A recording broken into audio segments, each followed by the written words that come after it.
നിയമസഭാ തെരഞ്ഞെടുപ്പിൽ ബി.ജെ.പി. നയിക്കുന്ന ദേശീയ ജനാധിപത്യ സഖ്യത്തിന് പിന്തുണ പ്രഖ്യാപിച്ച് ഡെമോക്രാറ്റിക് സോഷ്യൽ ജസ്റ്റിസ് പാർട്ടി. മാറ്റം വരണമെങ്കിൽ കേരളത്തിൽ ഒരു ഭരണമാറ്റം അനിവാര്യമാണ്.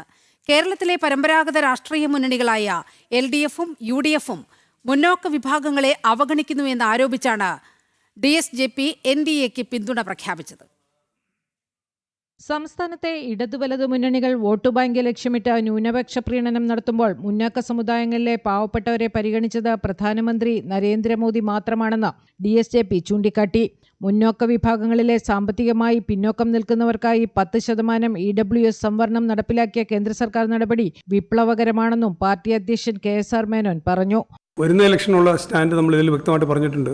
അത് നമ്മൾ NDA നിരുപാധികം പിന്തുണയ്ക്കുകയാണ്. ഞങ്ങൾ കാൻഡിഡേറ്റ്സിനൊന്നും നിർത്തുന്നില്ല. അതിനുള്ള ഒരു പ്രധാന കാരണം മുന്നോക്ക സമുദായങ്ങളിലെ ഇക്കണോമിക്കലി വീക്കർ സെക്ഷൻസ് അവർക്കൊരു 10% സംവരണം ആദ്യമായിട്ട് കൊടുത്തത്, അതിനുള്ള ധൈര്യം കാണിച്ചത് പ്രധാനമന്ത്രി നരേന്ദ്രമോദിയാണ്. കേരളത്തിലെ ജനസംഖ്യയുടെ 20% വരുന്ന ക്രിസ്ത്യാനികൾ ഉൾപ്പെടെയുള്ള മുന്നോക്ക സമുദായങ്ങൾ നിലവിൽ വിദ്യാഭ്യാസ, തൊഴിൽ മേഖലകളിൽ വലിയ വിവേചനം നേരിടുന്നുണ്ടെന്ന് പാർട്ടി വിലയിരുത്തി.